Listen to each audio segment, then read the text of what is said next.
Welcome in. It is a Tuesday edition of the Sports Huddle on SEMO ESPN Radio, 1220 AM, 93.5 FM, and online at SEMOESPN.com. Eric Shawn in studio. Big day today. Let's give you the docket as we get ready for the SEMO Ball Awards, which are going to be July 18th. So, in other words, next month. They are closing in, and we'll talk more about the SEMO Ball Awards. Victoria Arlen, the keynote speaker. Going to be a big night at LaCroix Church, 7 p.m. for the SEMO Ball Awards on July 18th. So we're going to be giving out the nominations for the spring sports seasons, and there are a lot of them, so hang tight. We will have all the nominations for you. And then coming up at about 9:40-ish, right in that neighborhood, the director of athletics at Southeast Missouri State University, Brady Barkey, is going to join us. He's in an athletic director conference down in Florida. And, of course, the big topic of conversation, the House settlement, the changing of the landscape in college athletics. How does this House settlement affect college sports? And more importantly, closer to home, how does it affect Southeast Missouri State University and other mid-majors? And, of course, speaking of mid-majors, how about Murray State advancing to the College World Series for the first time ever? They win the regional at Duke in a thriller, 5-4. Get Brady Barkey's thoughts on that. Weird to root for the Racers in anything if you're involved with the Redhawks. But I can guarantee you there are a lot of people that were rooting for Murray State, and now going forward in Omaha. They are going to be the big story, just an amazing story in college baseball. So we'll get to that a little bit later on, but we're going to welcome in Jamie Phillips. Cole Lee is here for SEMO Ball, and Jamie Phillips is across the sneeze guard here, and it's getting close. It is getting very close, yes. We are a little bit over a month away. Yeah. July 18th. And what kind of feedback are you getting when you announced your keynote speaker, Victoria Arlen? And you can give us a little, for those who may not have heard about Victoria Arlen, you know a lot about her. I do know a lot about her. We really are excited to have her. She is a Paralympian. She had I'm probably going to mess this up, but she had a couple of illnesses that left her unable to move, and fought back through everything and went on to win the Paralympics. She went on to be on Dancing with the Stars, host of Junior American Ninja Warrior. So just a great story. And personally, as a female, love to see a female on the stage. So that's going to be interesting and exciting. And I think she'll really resonate with a lot of our younger athletes that are in attendance. She's only 30-ish, I believe.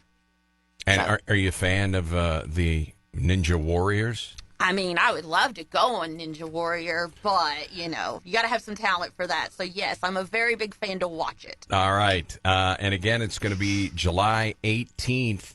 And is this number 10 or 11? I think we've talked and added up, and it's 12. 12. So yes. I'm behind the times. That's okay. So this is number 12, and it's at LaCroix Church. And give us some more details for people that, are going to plan on attending, or if maybe they're on the fence about attending.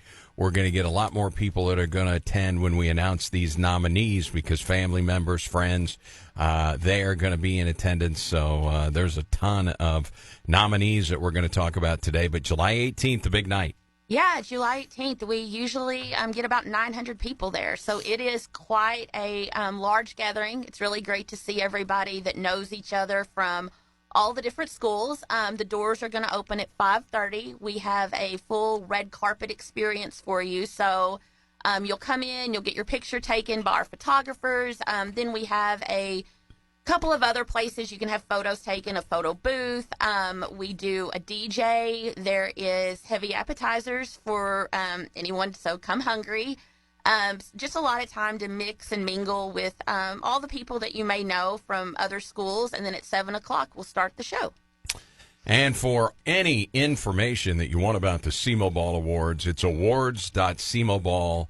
Yes, is where you can get tickets. You can see all the finalists, see photos from last year, pretty much everything. It's a one-stop shop for SEMO Ball Awards. And you can go back and, with this being number 12, you can go back and get a recap of the previous 11 and the different venues. I mean, it's been Show Me Center, it's been the River Campus, it's been the Rock and Roll Drive-In, and now LaCroix Church. So equally moving the SEMO Ball Awards around, and everybody seems to love whatever venue you've picked out. We've had great turnouts. Yeah. Now, the one at the drive-in, I think it rained. It rained. It did. But you know what? I think coming back from 2 years of not, or at least a year of not being able to be together, just being able to everybody come together was great. So we consider that one a success.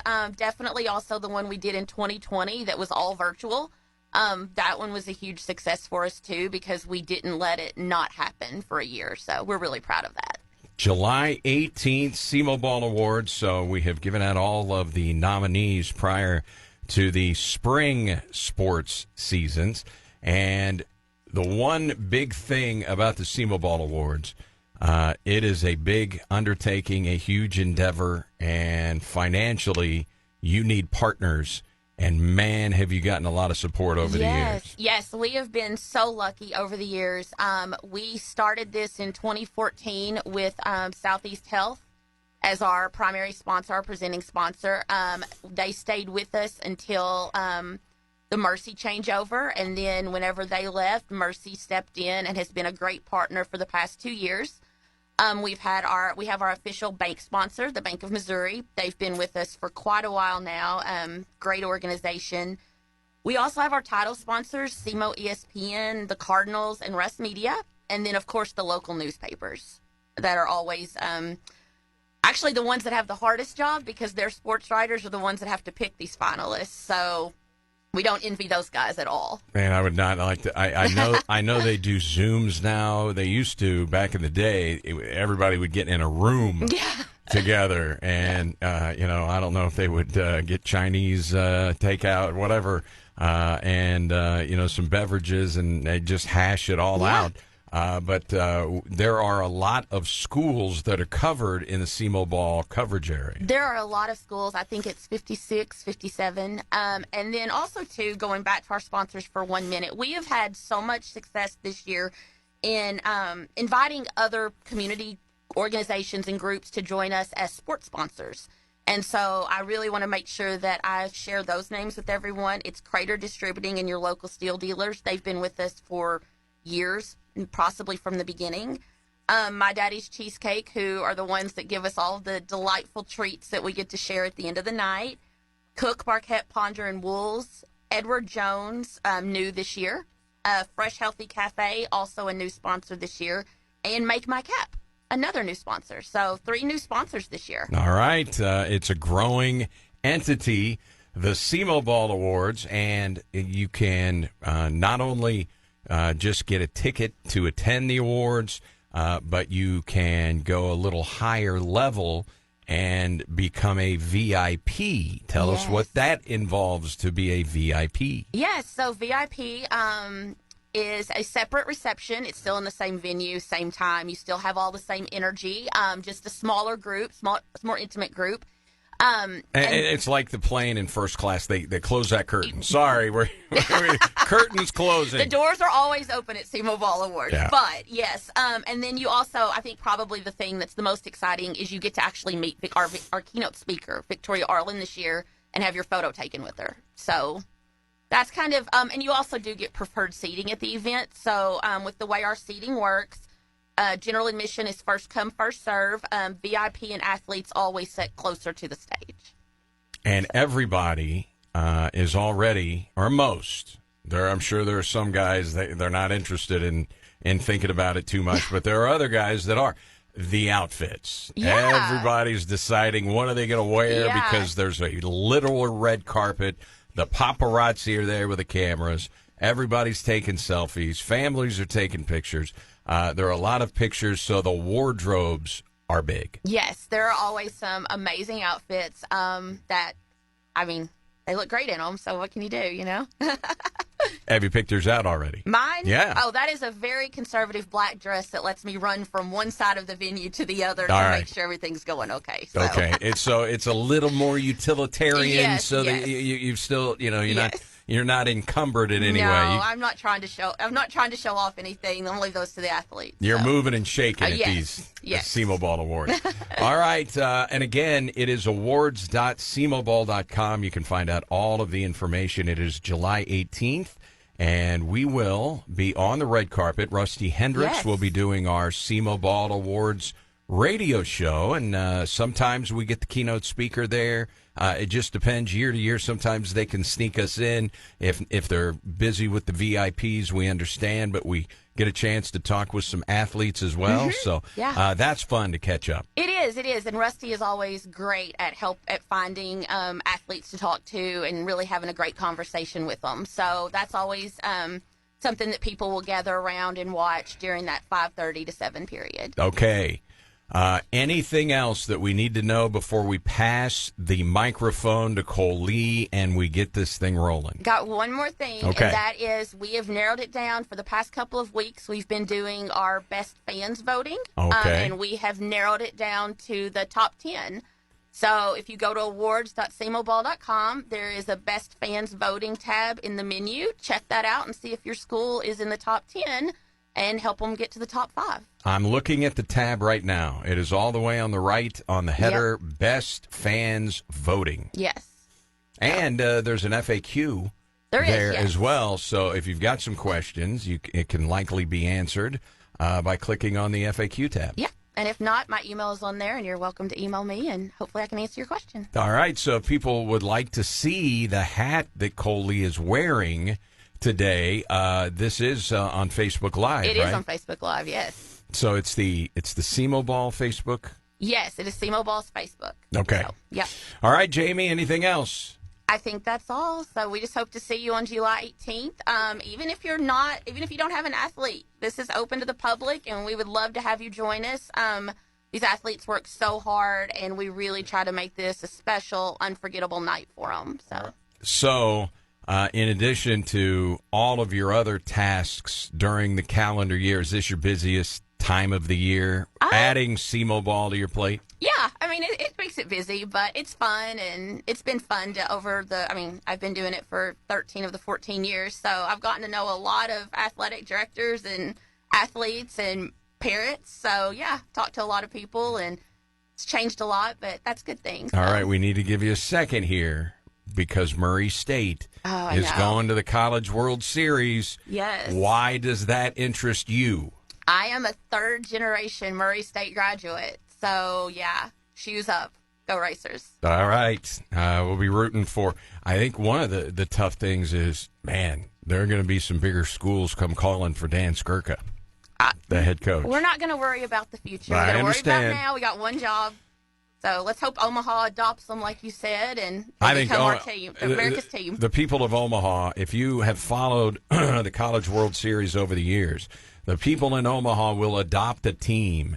And I can't think of any team. I mean, they're the big boys. LSU and Arkansas are there. UCLA, who Murray State matches up with in the first game. I mean, there are some big-time programs there. But then you've got Murray State. They have never been there.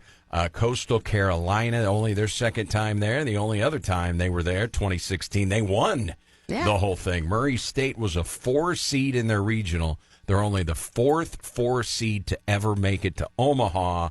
I got to think the Omahans, the Omahans, I don't know what you refer to Omaha natives as. They're going to adopt the Racers. Good, smart people. All right. Jamie, thanks so much. Thank you. All right, Jamie Phillips, and she will pass the microphone over here.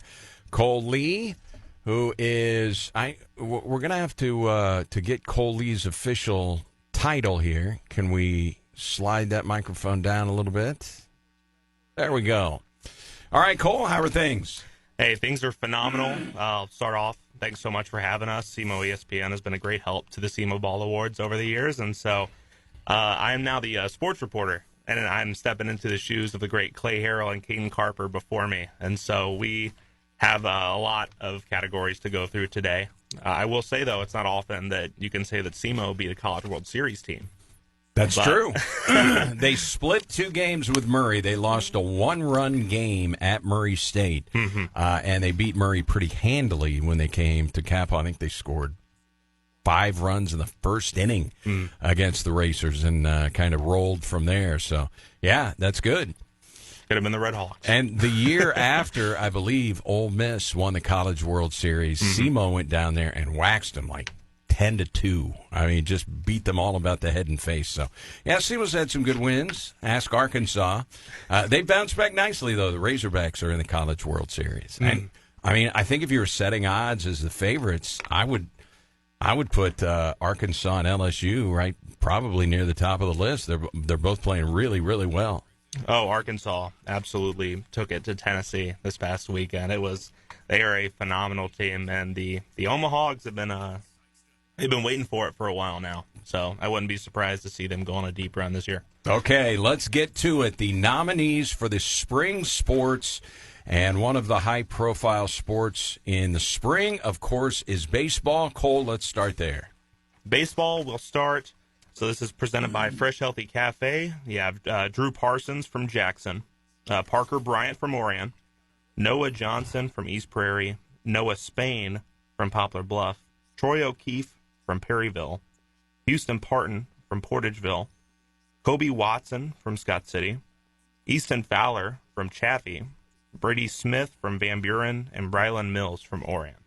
Well, there are a lot of good baseball players there from a lot of different programs, and that had to be a tough category. Absolutely, and you have to put a lot of stock into 3 different teams that made it to Final Fours. Just a phenomenal year for SEMO baseball represented at the state level, which was awesome to see. And you might wish that, it had gone a little farther than 3 third-place finishes, but they were 3 phenomenal teams, and they put up some serious runs in the playoffs and probably made a couple teams sweat at state because I think all 3 of their games went the full stretch. All right, the Baseball Athlete of the Year presented by Fresh Healthy Cafe. All right, let's move to softball, Cole. Softball of the year is presented by Crater Distributing and your local steel dealers. You have Hanley McAtee from Kennett, Kaylin Deckard from Oak Ridge, Ashlyn Doss from Jackson, Blair Riley from Kelly, Carly Ann Cassou from Chaffee, Blair Plemling from Bernie, Chloe Jackson from East Prairie, Laura Kate Johnson from New Madrid County Central, Phoenix Simmons from South Pemiscot, and Kenna Johnson from Notre Dame. All right, so the 10 finalists for SEMO Ball Softball Athlete of the Year. All right, let's move to girls soccer. Awesome. So the Girls Soccer Athlete of the Year award is presented by Fresh Healthy Cafe. We have Abigail Schilling from St. Vincent, Maya Domian from Jackson, Lana Adams from St. Vincent, Madeline Klund from Jackson, Addison Clippard from Notre Dame, Maya Thibault from Notre Dame, Ireland Goen from Poplar Bluff, Samantha Ruiz from Poplar Bluff, Kennedy Sims from Sykeston, and Camille Ritchie from Saxony Lutheran, who is the reigning winner of this award. All right, so you are announcing a lot of these names, a lot of these schools. You have seen the competition for a lot of these athletes that you're talking about, right? Absolutely. All right, so we are through girls soccer. Let's go to the Lynx boys golf Athlete of the Year finalists. All right, we got a lot of names here, and a lot of them performed. I think all 5 of these were all-state. Or right there at the all-state level. So we'll lead off Marshall Earnhardt Clements from Jackson, Bryce Gabler from Saxony Lutheran, Banks Nesselrot from Dexter, Corbin Thomas from Poplar Bluff, and Landon Barks from Poplar Bluff. Those are the 5 boys golf athletes of the year. And how about boys tennis? 5 of those. So we'll start off with Matthew Austin from Notre Dame, Bo McCormick from Poplar Bluff, Will Sherrill from Poplar Bluff, Cooper Worley from from Dexter, and his doubles partner, Lawson Blocker, also from Dexter. Couple of nominees from Dexter, couple from Poplar Bluff. Let's get on the track. Boys Track and Field Athlete of the Year finalists. All right. Well, this award is presented by Edward Jones. We have Jermonte Alexander from Caruthersville, Hayden Van Gennep from Woodland, Trenton Powell from Notre Dame, Kevin Thompson from Kennett, Isaiah Husky from Cape Central, and Kent Sheridan, also from Cape Central, Patrick Slack from Poplar Bluff, Chris Artis from Sykeston, Blaine Reagan from Jackson, and Bernard Betts from Charleston. All right, that's the boys' side of Poplar Bluff. How about the girls? This award, also presented by Edward Jones, has Carly Ann Cassou from Chaffee, Reagan Meyer from St. Vincent, Amaya Bills from New Madrid, and Orangey Jackson, also from New Madrid, 2 state champions. Lynn Cottrell from Poplar Bluff, Elise Edwards from Kennett, Abigail Spooler from Notre Dame, Emerson Gross from Jackson, Amelia Fox from Jackson, and Annika Barks from Jackson. Boy, there are so many athletes that compete in track and field. I bet that's a tough category. Absolutely, and there's a lot of stock put into state track consideration, but also we've tried to weigh, especially a lot of these athletes compete in the SEMO conference, and so looking at that and seeing how they fare against each other, it's always fun to see how they stack up against each other. Cole Lee from SEMO Ball. These are the spring finalists for the spring sports for the SEMO Ball Awards. LaCroix Church, 7 p.m. is when the show starts on July 18th. Again, you can find out all the information, get tickets online, awards.semoball.com. All right, boys volleyball. That is not a category that has been around as long as girls volleyball, at least in this area. No, sir. This is actually only the second year that we have awarded this, and there are only 2 teams that fit into the field. But it's still a Misha sport, and it's still very fun to watch how these 2 teams stack up against each other. We got Notre Dame and Saxony Lutheran. Our finalists, we have Braden Zollner from Saxony Lutheran, Jonathan Palmer from Saxony Lutheran, Lauren Burford from Notre Dame, Drew Doobie from Notre Dame, and Joe Dodson from Notre Dame. All right, boys volleyball catching a little momentum. And now we get into some of the other awards, which, you know, we really like this one because we sponsor it. The SEMO ESPN Coach of the Year finalists. This is a tough category. Oh, absolutely. And there were so many great stories this year, and we try to award the best stories, the coaches who, you know, turned a team around or led a team to the very summit. And so there are a lot of teams on here that will make it, like Adam Epps at Doniphan, Ryan Layton at Woodland. Both of their teams won a state championship this year. 2 of just 3 teams to win a state title in the entire SEMO Ball area this year. Alongside those 2, there's Ty Miller from Malden, Tyler Trover from Portageville, and Ian Penrod from East Prairie. Those are the Coach of the Year finalists. Always some terrific stories when you talk about Comeback Athlete of the Year. Absolutely. And we're proud to have the St. Louis Cardinals. And in partnership with this award, there is Marcus Sanders from Sykeston, Addison Carlton from Advance, Jimmy Williams from Jackson, Madeline Schemmel from Oak Ridge, and Bryce McNabb from Hawcom. The 5 finalists for St. Louis Cardinals Comeback Athlete of the Year. All right, how about Female Freshman of the Year? I like this category. Absolutely, and this was something that I don't think this was announced until April that we would be doing this category this year. And so I didn't recognize it. This is the first time that we have awarded this, and I don't think there could be a better field for Female Freshman of the Year. There's Orangey Jackson from New Madrid County Central, 2 state championship, track state championship for New Madrid. Kaylin Deckard from Oak Ridge, phenomenal softball athlete. Carson McAllister, 2 state championships in girls swimming at Cape Central. Kate Deck from Jackson, and Holly Haynes from Charleston, just 5 phenomenal athletes in this category. So if we've got a female freshman of the year, of course, we've got a male freshman of the year. Yes, sir. Finalists for this award, Wesley Patterson from Sikeston, Zach Roth from Saxony Lutheran, Aiden Morris from Notre Dame, Memphis Maddox from Jackson, and Caleb Redden from Clarkton. All right, the two new categories, freshman of the year. All right, excelling in the classroom also is recognized at the SEMO Ball Awards. Let's start with the female scholar athlete of the year.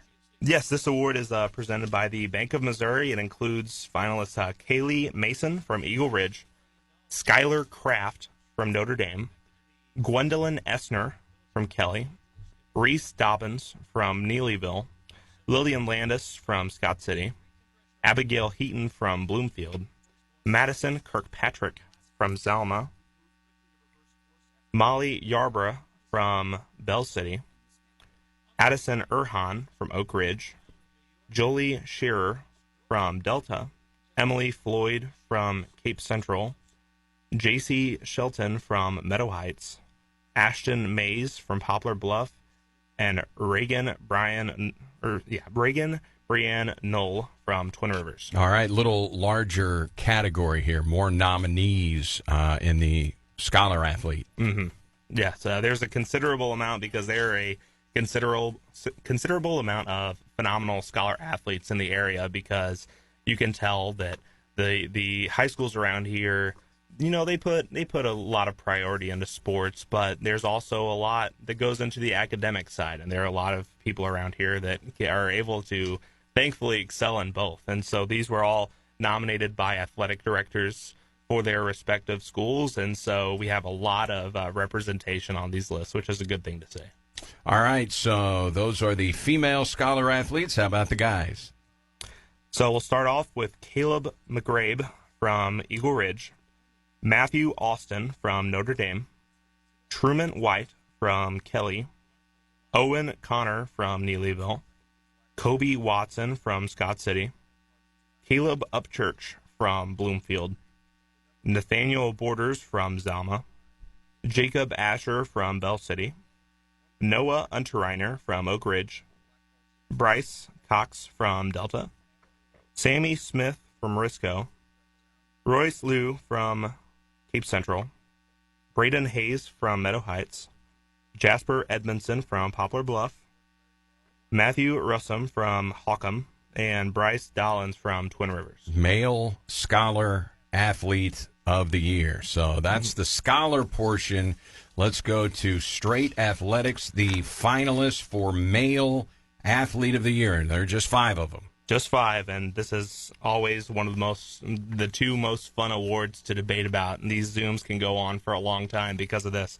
The male athlete of the year, Kobe Watson, Scott City, Noah Johnson from East Prairie, Jermonte Alexander from Caruthersville, P.J. Farmer from Sikeston, and Bryson Wessel from Jackson. How tough was it narrowing down these male athletes to just 5? It's so tough, and it's especially tough because one of the big things that we like to factor in is, 3-sport participation is typically something that you look for in this award. But guys like P.J. Farmer, guys like Noah Johnson, they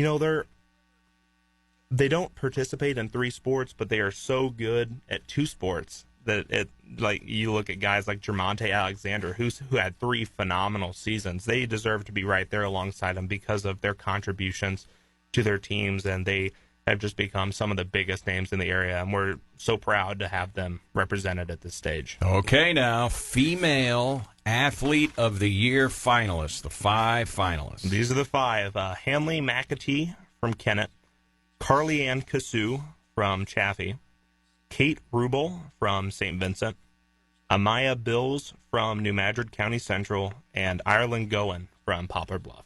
All right. And again, if you want to vote online, the best fans voting, do we have any more information about the best fans?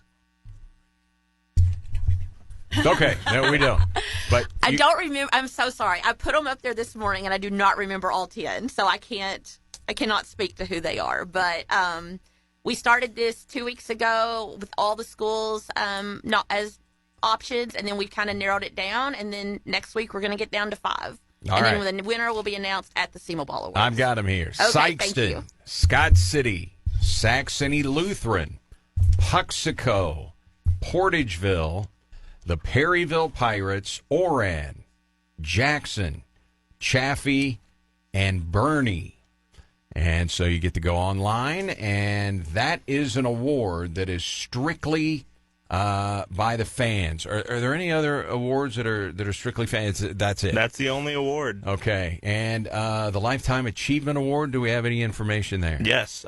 This year we chose to go with Brad Wittenborn from Notre Dame. And one of the big things that we prioritized this year was going back and looking at some of the coaches with the most impact and legacy across the history of Southeast Missouri sports. And it's hard to find many with as much admiration and praise and just an overall record of achievement than Brad Wittenborn from Notre Dame, two-time, I believe, boys basketball.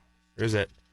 He had 5 total state championships between boys basketball and boys soccer, coaching the Bulldogs over the years from the 80s to the 2000s. And so his impact, you can hear so many great stories about his impact and his legacy at Notre Dame through the people that he's coached, and he has over 20 years of experience in that, and he's even got administrative experience too. And so that was one of the things that we were looking at, is just how much impact he's had over the years. And I think that when you look at some of the historical people that we've awarded this to, he fits right alongside them very well.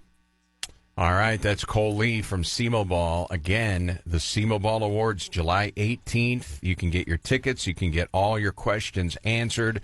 Log on awards.semoball.com, awards.semoball.com, and will Cole Lee be wearing a tuxedo on July 18th?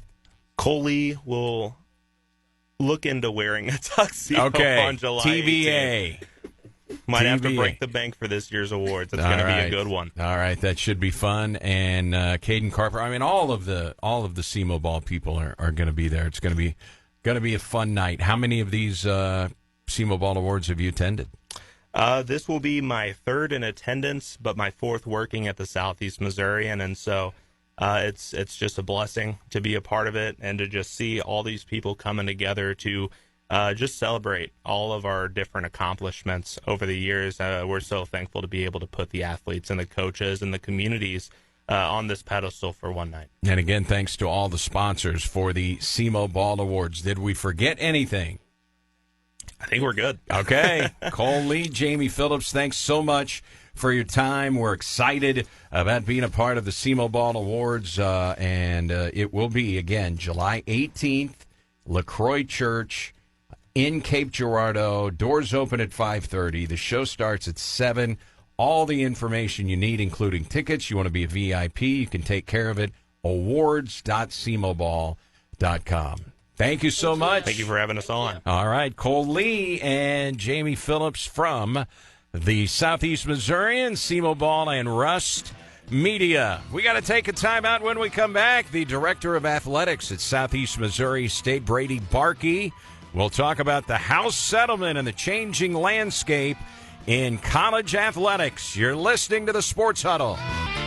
9:42, 18 minutes before 10 o'clock. It's the Sports Huddle on SEMO ESPN Radio. Thanks to all of the SEMO Ball people who are in here. Jamie Phillips, Cole Lee, SEMO Ball Awards, July 18th, at the LaCroix Church.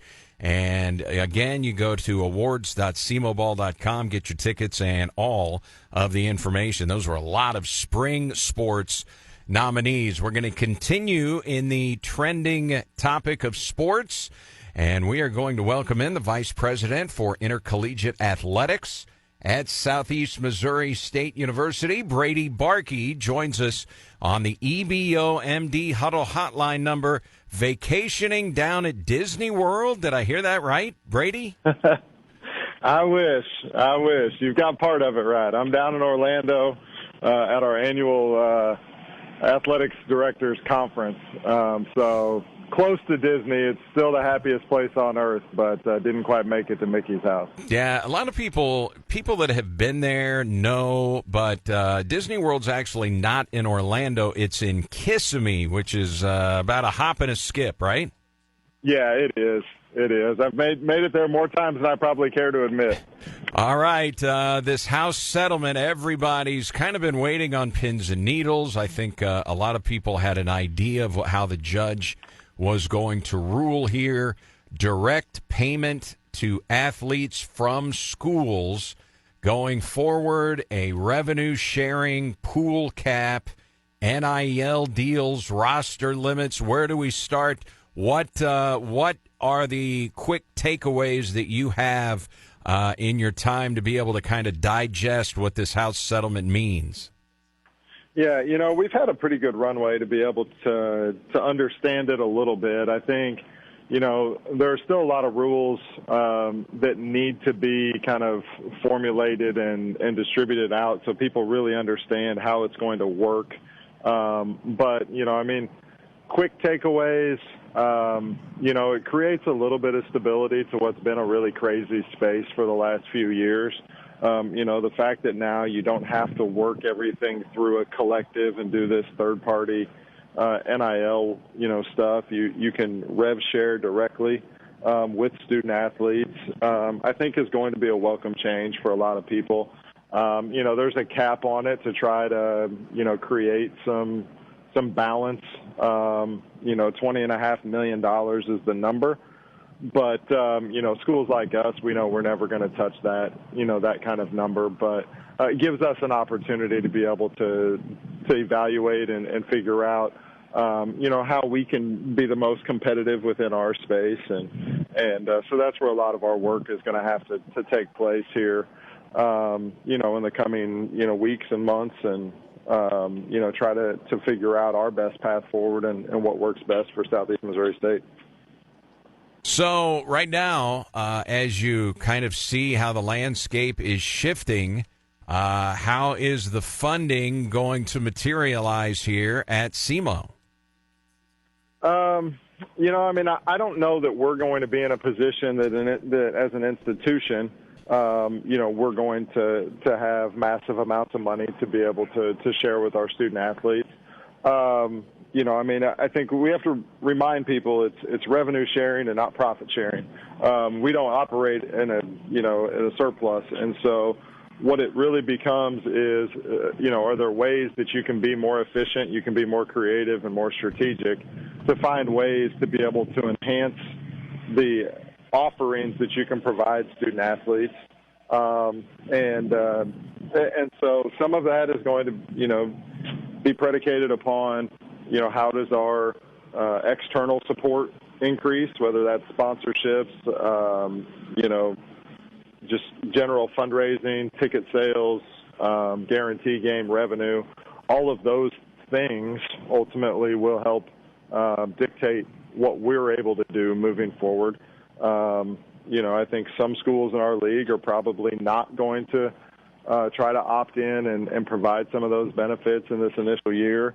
We're going to evaluate and figure out what's best, for us. And that's going to be a conversation, obviously, with, our university leadership from our board and our new president that'll begin July 1st and those types of things. But I think ultimately being able to do that is what's going to give us our best opportunity to continue the success that we've had and continue to elevate our brand and our profile. How big of a transition is this going to be to bring in a new president for the university, Brady? Obviously there's going to be a learning curve, just understanding the issues and the dynamics and where we've been and where we're trying to go and make sure that everyone's aligned. But I think we've been able to do some legwork on that over the last couple of months and have had an opportunity to, kind of at least provide some initial framework of some of these types of issues. And then, here in the next couple of weeks, we'll, be able to have some opportunities to dig into it a little bit deeper. I'm excited about Dr. Hodson. I think he sees the value in athletics. I think he's going to be someone who will be an advocate for us. But it's a different landscape. Whether you're currently a Division I president or you're going to become one for the first time, this is a new space for a lot of people to figure out how to operate in, and so we're gonna figure it out together. And I'll share what I know and be able to try to give him the best opportunity to be successful, and that's what we're hoping for. Brady Barkey, the Vice President for Intercollegiate Athletics at Southeast Missouri State at the Athletic Director Conference down in Orlando, Florida, kind enough to join us. I think it kind of comes at an interesting time for SEMO because you're trying to do so much fundraising for the football stadium project and at the same time trying to gather money for athletes. So, boy, you've got a lot of irons in the fire, it seems. Yeah, we do. And they're all important. All of those things ultimately dictate our success. Facilities still play a role in recruitment and certainly in development of student athletes. Plays a role in the fan experience, but also at the end of the day, how much you can scholarship and what type of revenues you can share with your student athletes plays a role in the recruitment and the retention of your student athletes too. And so it's all important. I don't think it can be either or. It's not just a matter of, hey, let's redirect resource from here to here, and now this becomes our focus. I think we need it all, and I think that's why it's going to be so important for us to end up with a broader base of supporters, that can help us ultimately achieve these goals. I think, our coaches and our student athletes, we've earned the opportunity, for people to increase their level of investment in us when you look at the success we've been able to have. And hopefully we've demonstrated that. We've shown that we've been able to do a lot with a little. Hopefully people are willing to be able to come alongside us and continue to invest in what we're doing and give us an opportunity to bring really kind of all of those dreams to life. I don't think the NCAA is going away, but, its role is becoming severely diminished. There is a new enforcement structure here with this House settlement, the College Sports Commission, and that's going to be responsible for ensuring compliance with the settlement terms, especially concerning NIL deals. That's a big shift, don't you think? Yeah, for sure it is. I mean, and these are some of those areas that we're still trying to learn and figure out. I actually, just before I jumped on the call with you, I was talking to a staff member from the NCAA that was kind of like, well, what are you hearing about this enforcement model? They don't necessarily know yet. I think that the NCAA's enforcement staff is still going to continue to exist. There's still going to be issues of academics and playing and practice seasons and some of these other things that aren't really this settlement, related topic. And, so I think you're going to end up with this bifurcated system that is going to have, a couple of different components to it. And, I think it's aimed at trying to ensure fairness and some level of competitive balance in the way that people are approaching recruiting and revenue sharing and those types of things. So it's a totally new world. People have complained though for a long time that the system's broken, and this is I think our best effort to try to ensure that we can fix it. And it's not going to be perfect, and it's going to be ugly at times, I'm sure, and there are people that are not going to agree with what's going on. But it's the new way of being able to operate, and we're going to have to embrace it, or we're going to ultimately get left behind. All right, one of the things discussed, roster limits in particular sports. I think there is a grandfathered in clause, so, athletes will not be immediately ejected from the roster. How are roster limits going to impact SEMO? I think our impact is going to be pretty minimal as it relates to that. We, historically have carried, student athletes on rosters that are pretty similar to what the new limits are. And so there won't be a huge impact. We may have a few of those kind of, as you call them, grandfathered student athletes that, we would have the ability to be able to continue keeping them on the roster if we choose to. You're not required to, but if you want to, you kind of have that ability. So that impact won't be as significant. I think where it really allows you to be able to be strategic and creative with it is as you move into these new roster limits, you eliminate scholarship limits. And so now anyone that's on the roster can be on any level of scholarship that you choose. If you still want to have walk-ons, you can. If you want to try to scholarship them all, you can do that. And so I think that for us is where these roster limits become really interesting is we can decide, do we want to maybe go with a smaller roster, but increase the scholarship into each of those students that are on that roster? Or do we want to spread the dollars a little bit further and have more student athletes on smaller scholarships? Or, how do we want to approach that? And I think that approach may be different for each team.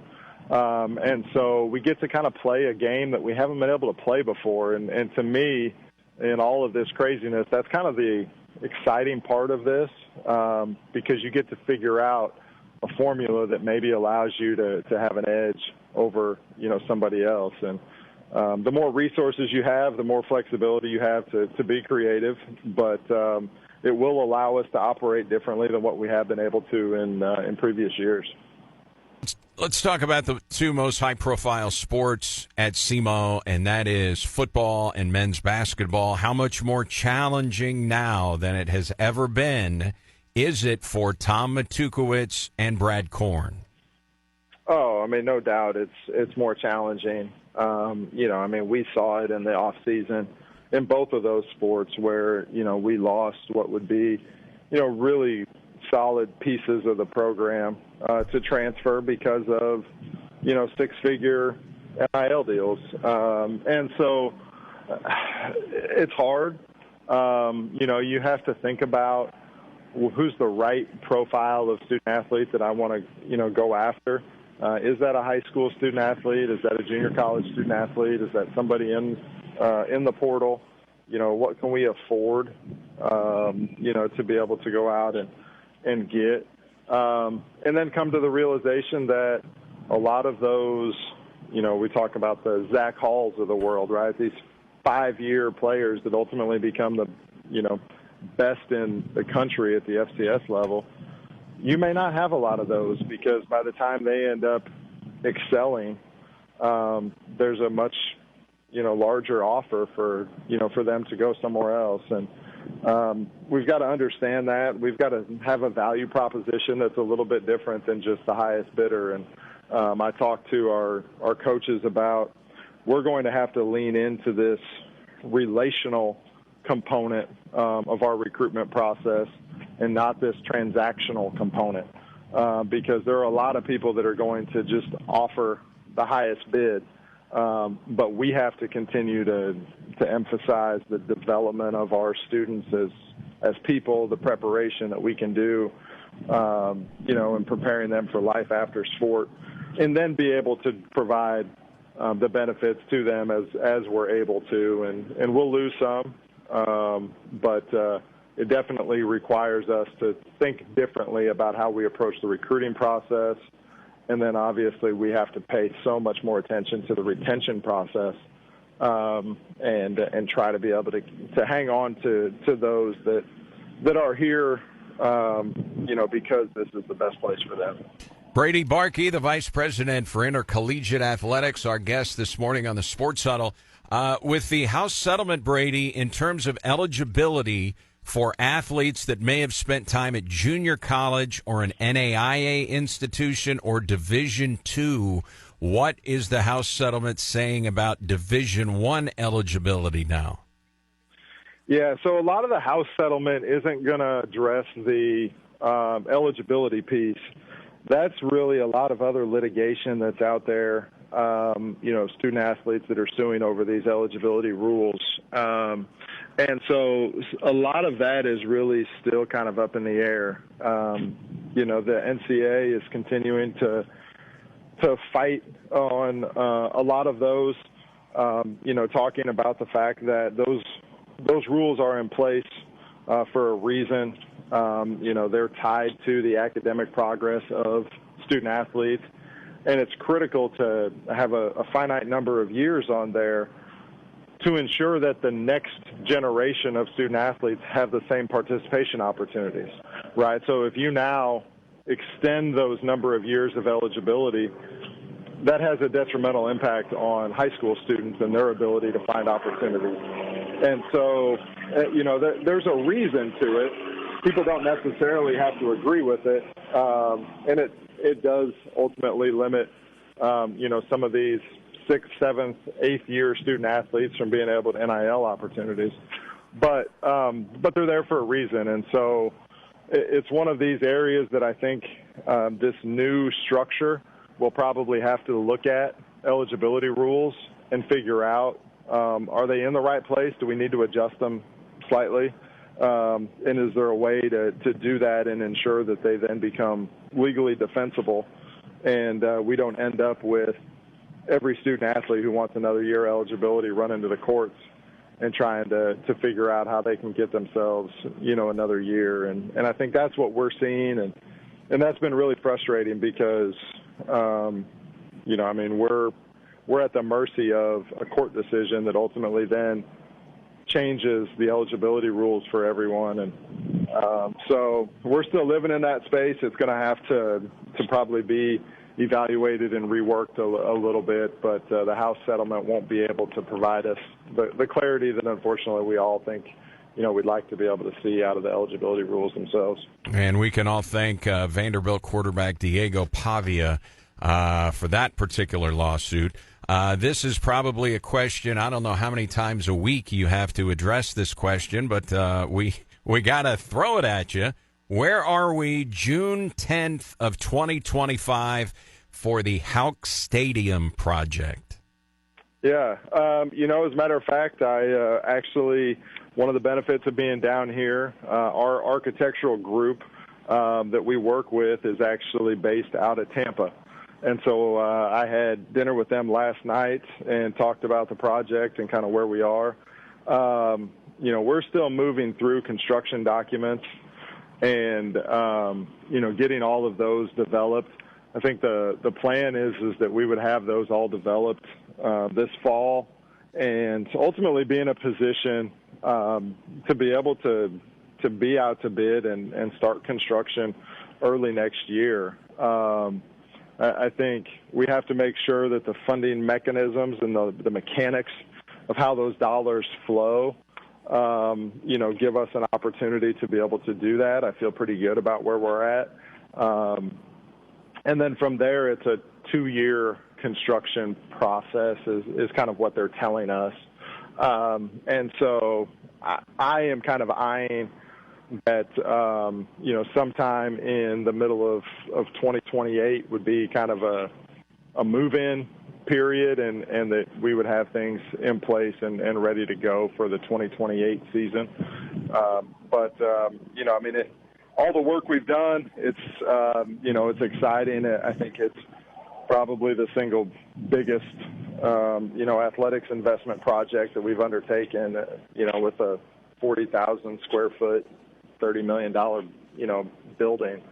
And, so I'm excited about where it's been up to this point, and I think there's, a lot of momentum, obviously, just from an athletic success standpoint, but I think just while we've been on here, I got a text from an alum that, said, hey, I'm excited to be able to see where the stadium, project goes, somebody who, committed to, to supporting that project. And so there's a lot of excitement. There's a lot of traction for it. And I'm hopeful to get it across the finish line here sooner rather than later.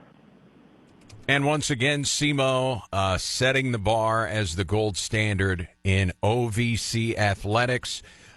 You win your third OVC Commissioner's Cup in the last 5 years. That's a lot of work, and I know there's a lot of pride involved with the athletics department. Yeah, I mean, and I'd love to sit here and take a bunch of credit for it. I've tried to get our coaches in a position where they can have what they need to be successful, and it's on them to be able to identify the right student athletes and develop them. And so there's a lot that goes into it that people never see, but couldn't be more excited about what we've been able to do on and off the field, to be honest, academically too. But when you look and you see that we've won, twice as many conference championships in the last 6 years as anybody else in the league, I mean, that tells you something about what we've got going on. And I hope people don't take it for granted, because there were a lot of years where, we didn't have that level of success. I remember I was here for 2 years before we won a conference championship in any sport.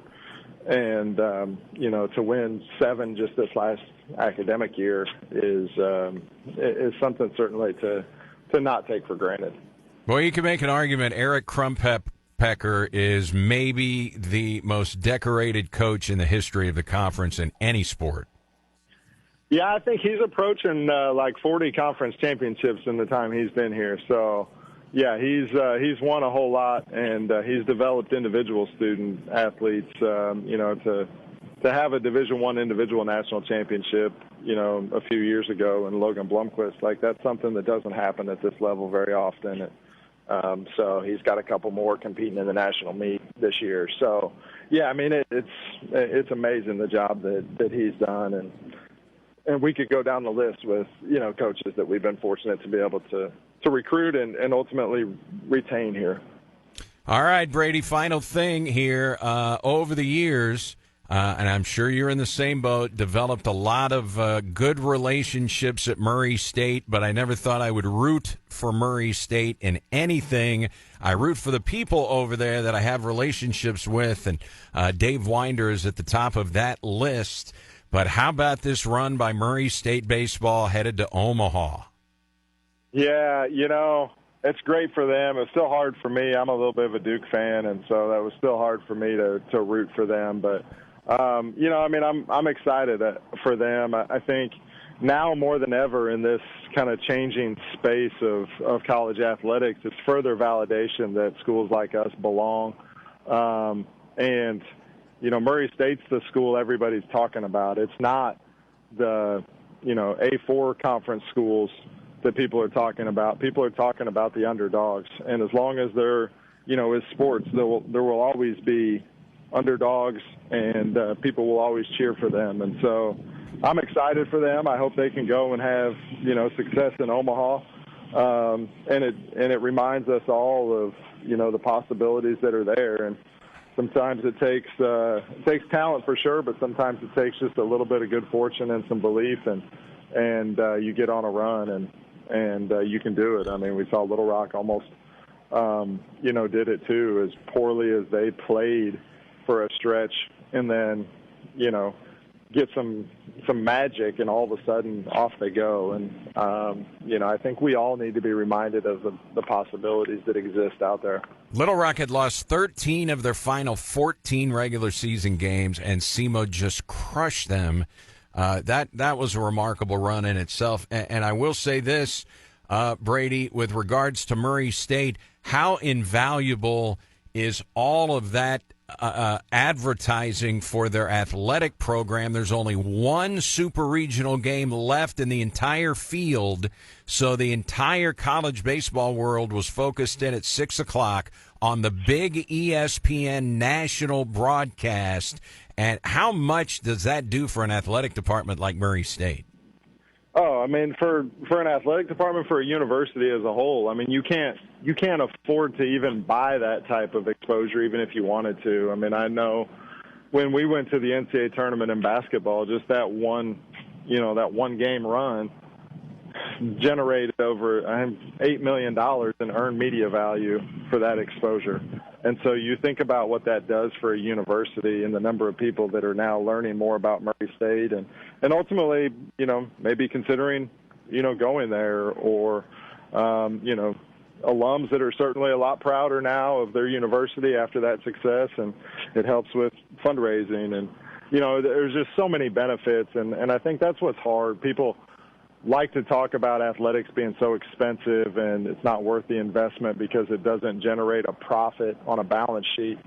But when you look at those types of things, that's the payoff that universities ultimately get from this as an institution beyond just the opportunities it provides the students for education and access. And so that can't get lost on people because it's immeasurable for a lot of institutions like us.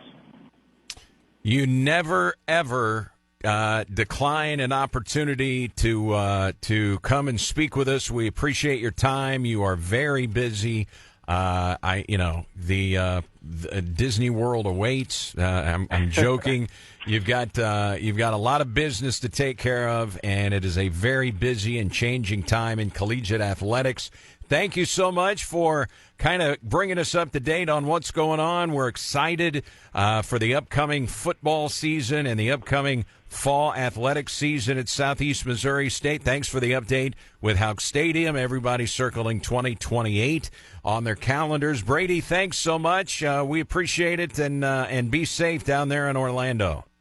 All right. Thanks, Eric. Anytime. All right. That is Brady Barkey, the Vice President for Intercollegiate Athletics, Director of Athletics, Southeast Missouri State. All right. Thanks to our friends over at SEMO Ball, Jamie Phillips and Cole Lee. Appreciate them. All of the nominations for the spring sports, they will be up shortly on SEMOBall.com, so you can go check that out if you missed any of that or we went through it quickly and you want to examine all of the different categories. You can do that at SEMOBall.com. Again, July 18th, 7 p.m., doors open at 5:30. All right, that's going to do it for us. Hello to the radiant and ravishing Dawn Shawn, the hardest working lady in medicine. We will be back tomorrow for a Wednesday edition of the Sports Huddle. We'll talk to you.